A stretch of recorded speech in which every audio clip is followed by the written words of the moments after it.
Hello, I'm Doug Musio. This is City Talk. Birthers, 9/11 truthers, Oath Keepers, Tenthers, Tea Partiers, Glenn Beck, Sarah Palin, and Keith Olbermann, too. They're Wingnuts.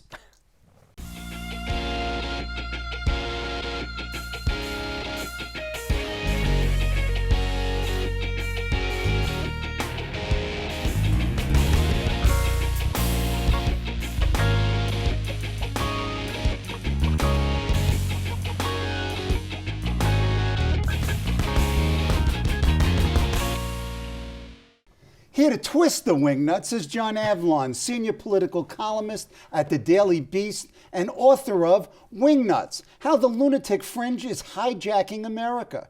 He is also a regular commentator on CNN and has served as chief speechwriter for New York City Mayor Rudy Giuliani. John was also a columnist and associate editor at the late lamented New York Sun. Welcome, John. Good to see you, Doug. John, I have to tell you, I had to up my blood pressure dosage. This is frightening stuff. This is dangerous stuff that you chronicle here. Let's look at this new poll that was released last week, done by Harris on the Wingnuts. Just talk about some of these findings. I'll tell you. So the Harris poll, one of the oldest, most respected polling firms in the country, did a poll based on my book, and it just came out today, and it is it's startling.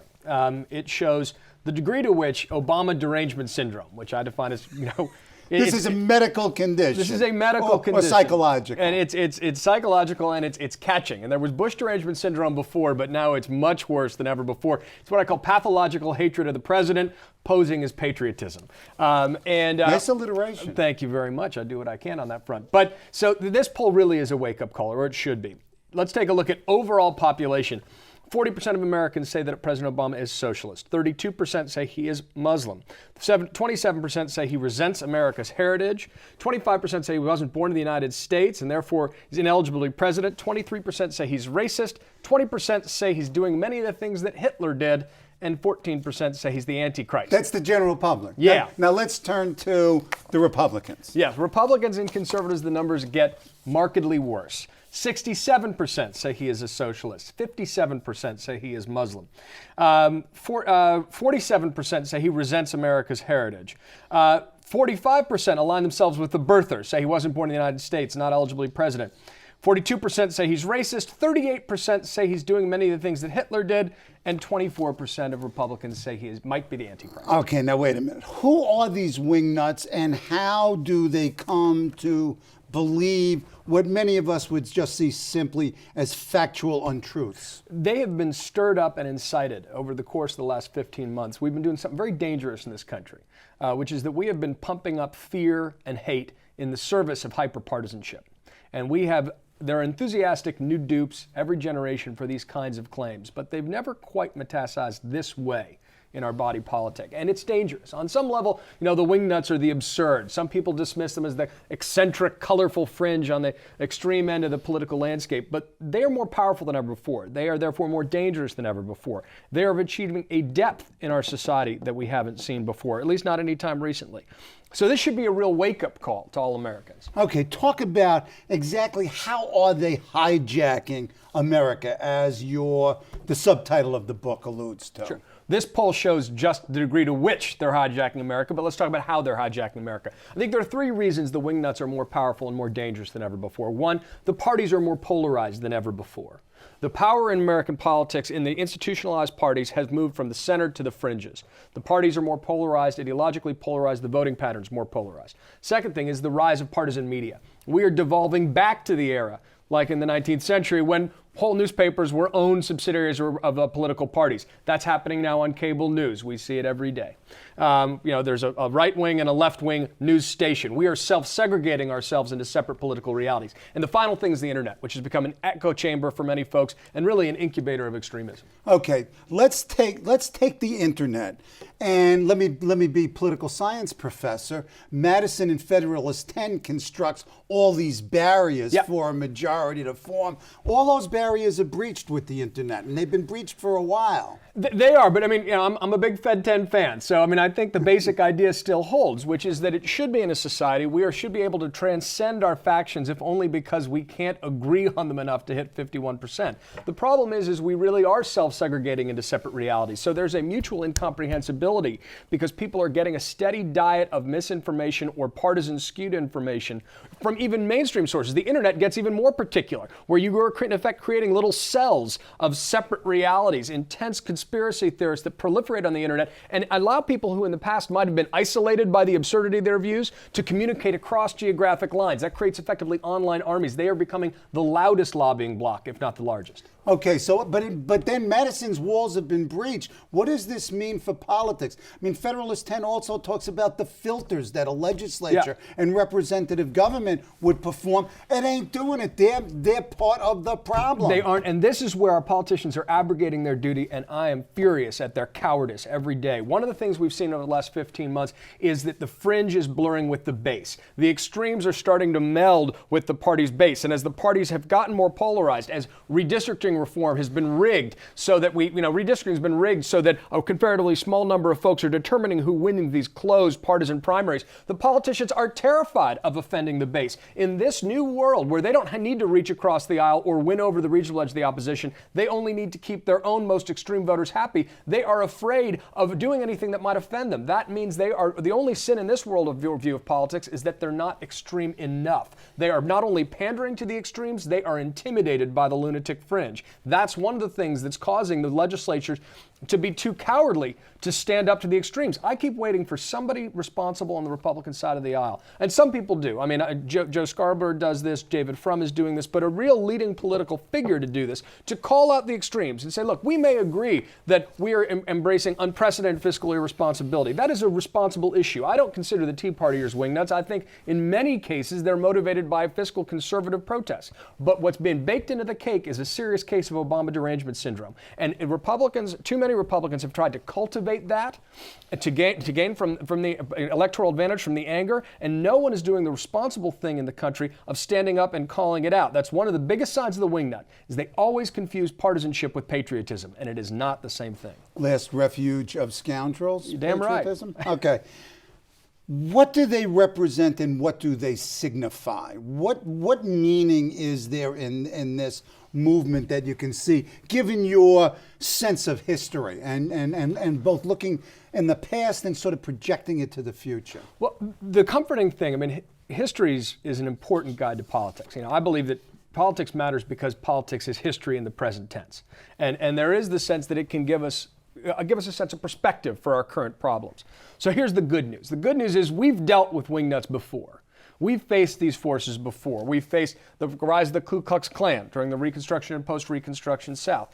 We've dealt in the 1930s, because demagogues always do well in economic downturns. That's part of what we're seeing. In the 1930s, you saw Father Coughlin on the right and Huey Long on the left. Massively powerful figures, supposedly populist, deeply divisive. McCarthy in the 50s. Exactly right. Joe McCarthy in the 50s.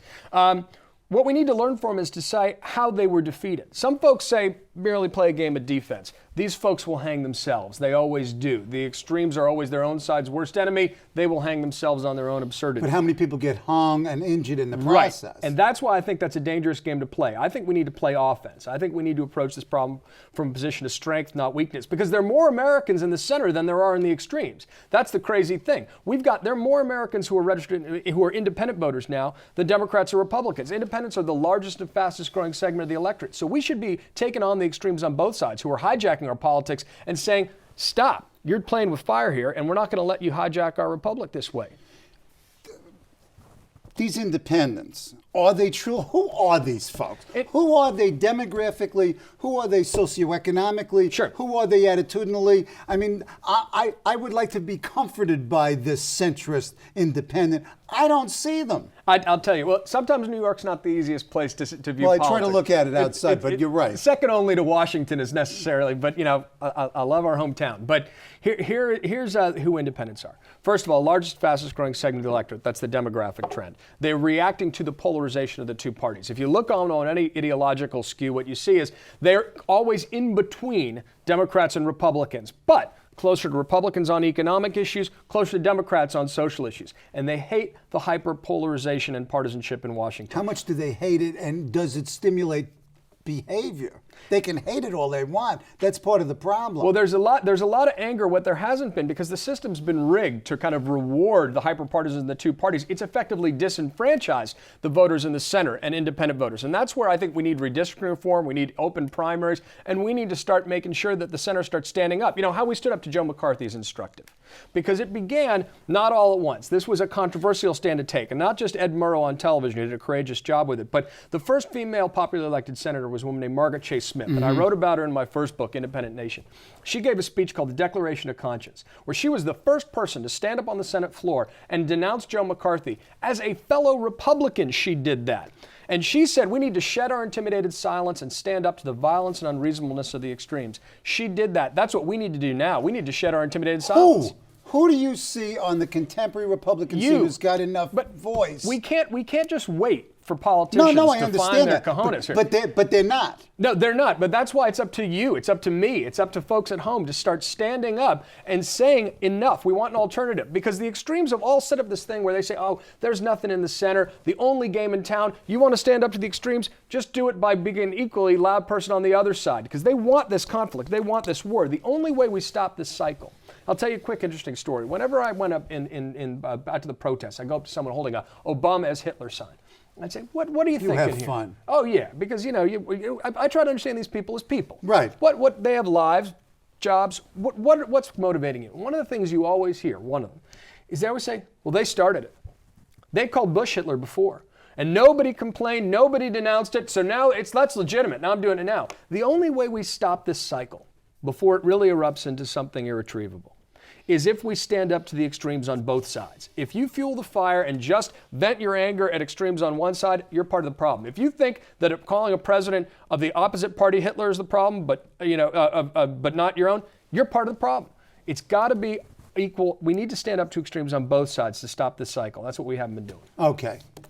Who leads this? I know you're telling me, but I'm not enough and you're not enough. You need don't you need some kind of established leadership and organization to do this? I mean, being ticked off is one thing. I wake up every morning ticked off. I'm sure you do. I need some institutional form where I can channel this ticked offness. We need to challenge the institutional forms to start taking on the extremes and taking them seriously, because right now they've been hijacked by them and they're benefiting from them. Yeah, right? But wait a minute. The media, as you so eloquently and forcefully put it, there's an incentive to go to the extreme because you create the niche audiences, which gives you your advertising dollars.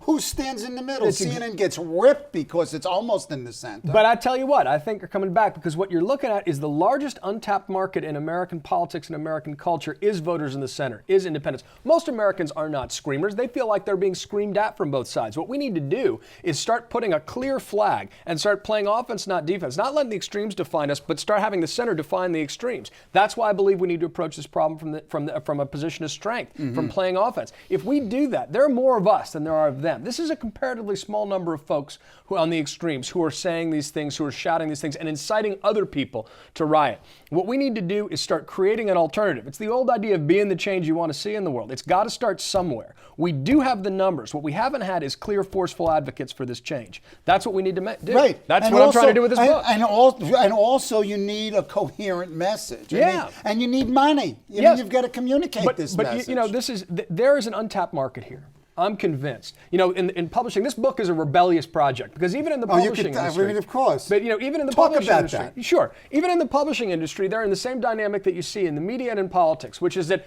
books catered to the extremes sell. Why? Because they've set up mechanisms and organizations where if a book that appeals to Wingnuts on the right or left sells, that the conservative book clubs will buy up 10,000 copies and give them away for free with a subscription to their partisan news organization. Same dynamic on the left.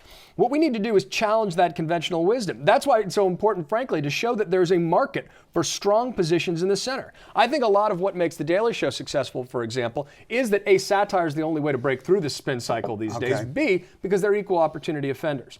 And that is part of what we need to do, though. We need to stand up, create a strong alternative, and then show there's a market for this kind of change, that people are disgusted by the way the extremes have hijacked our politics. And if we could change the media, think about it, 3 24-hour cable networks, and at least 2 of them that are overwhelmingly partisan, and not any show for the 42% of Americans who identify as independents, but a half dozen for folks who are on the far right or far left. That is a disconnect. The problem is, traditionally in American politics, disconnects get filled by parties who end up reaching out to the center pragmatically. But now the special interests have rigged the system, and they're so powerful that there's a disconnect, that the politics isn't doing what it's supposed to do. The 2 parties aren't reaching out to the center, which is why you're seeing independents rise up in reaction. And do you see a third party? Who leads it, and what's the agenda? I think that, down the road we could see that, because this disconnect is profound. I mean, most folks in the center say, look, I'm too fiscally conservative for the Democrats, I'm too socially liberal for the Republicans.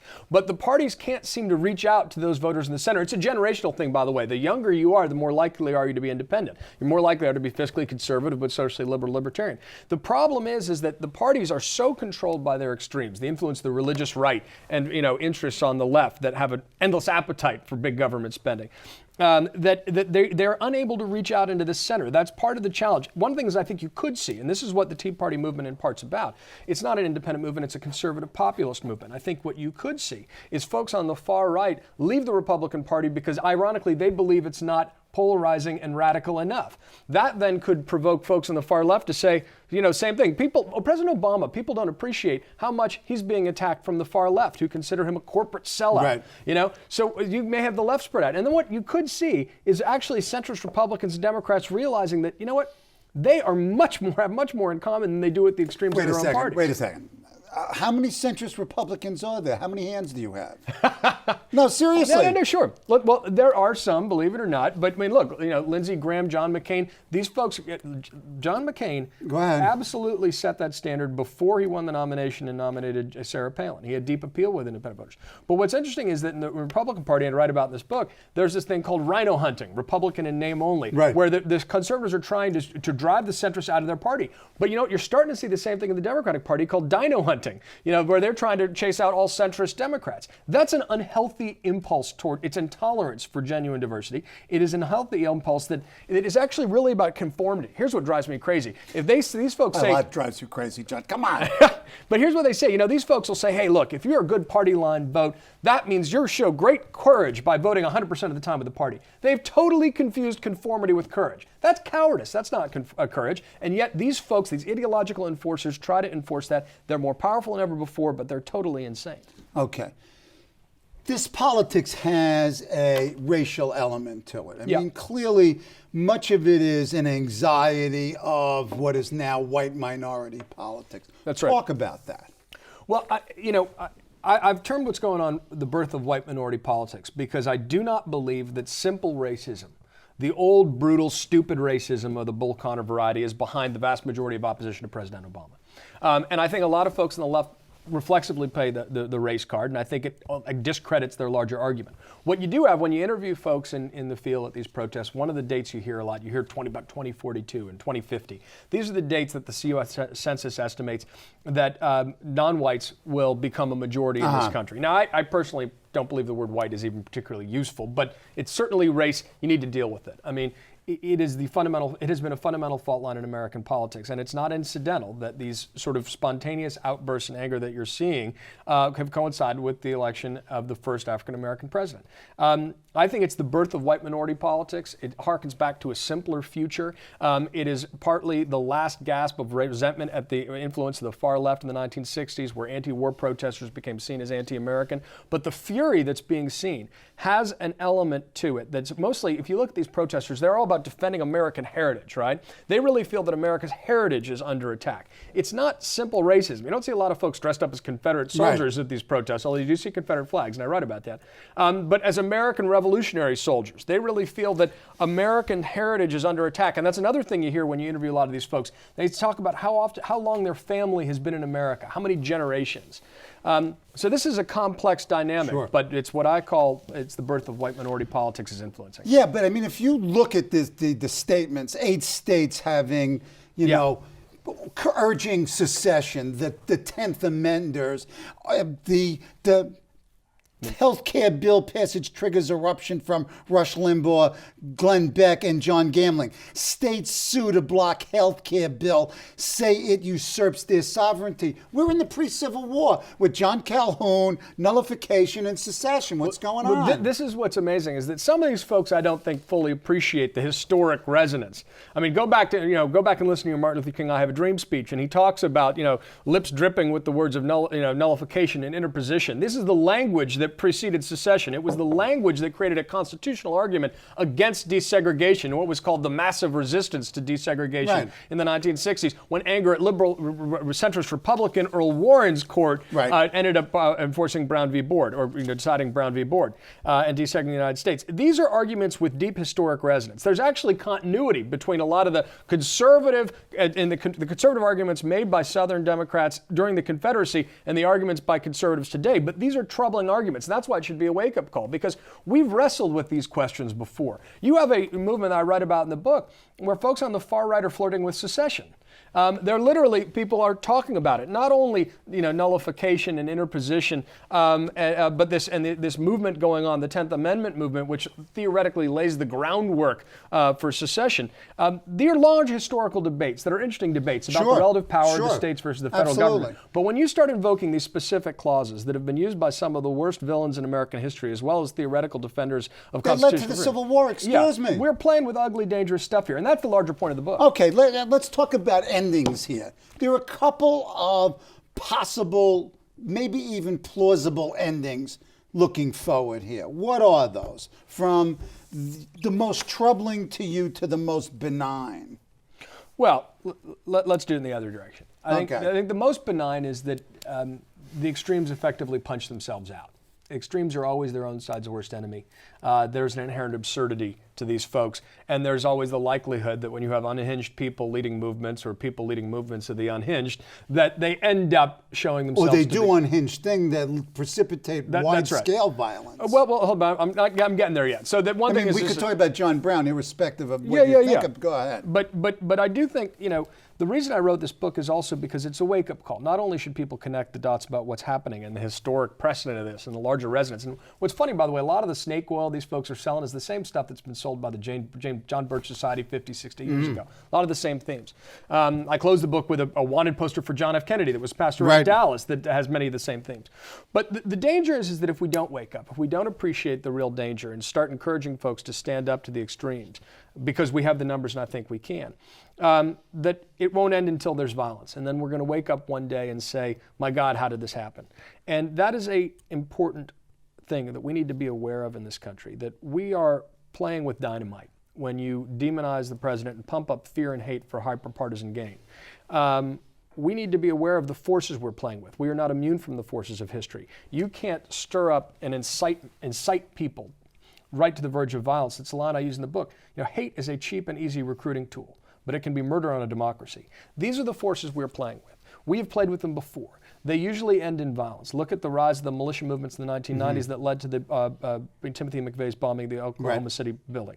We have a new militia movement in this country. The Southern Poverty Law Center put out a report last month that said 300% increase in the number of militias. It's what I call the Hatriot movement in American politics that we're seeing. These are dangerous forces we're playing with. We need to be smarter and wiser than that. We've seen what can happen. And that's why I wrote the book, is to serve as a wake-up call, to say that these are just new echoes of these old themes that have been deeply destructive, and that we need to stand up and stop this before it leads to real violence. That's the obligation we have. That's the opportunity and the obligation. We can do it. I am confident. We have the numbers. I believe that, look, there are always going to be cranks and conspiracy theorists among us, but what we need to do is stand up and try to assert our real influence on politics. And remember what Eisenhower said, which is, the middle of the road is all the usable surface. It's the extremes of left and right that are in the gutters. Okay. Let me just turn very briefly, we don't have much time, to a couple of your columns that have appeared in the Daily Beast. I just couldn't help myself. Let's start with two of them.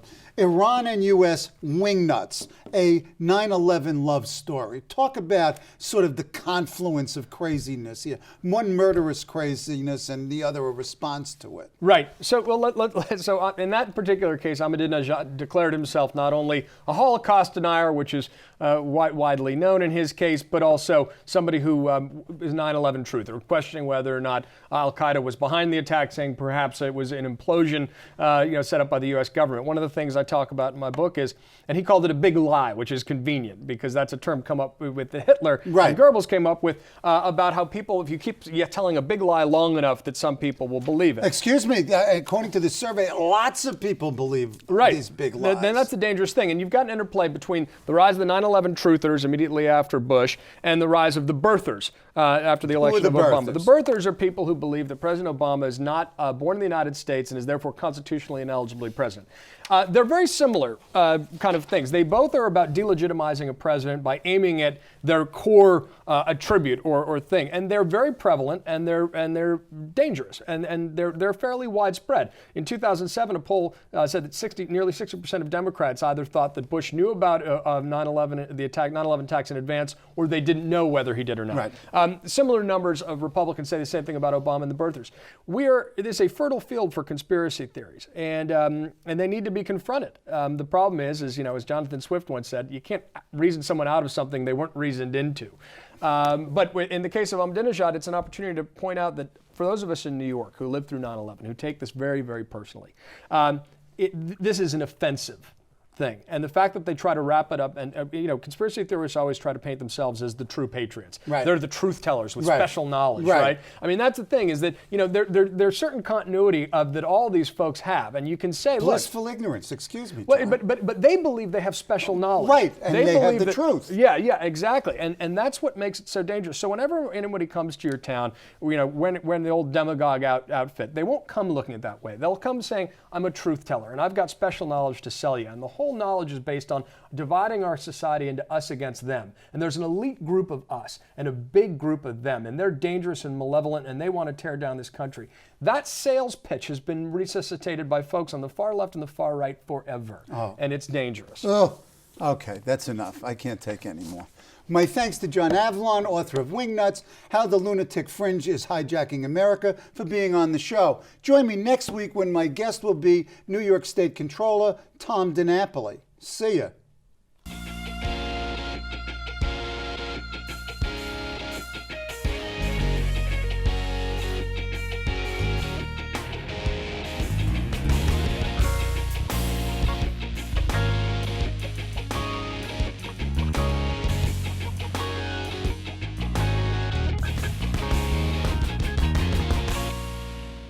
Hello, I'm Doug Musio. Let us know what you think about this show.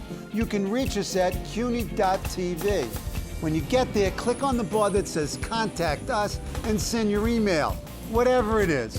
Thanks, no thanks, obnoxious, do it. Send it.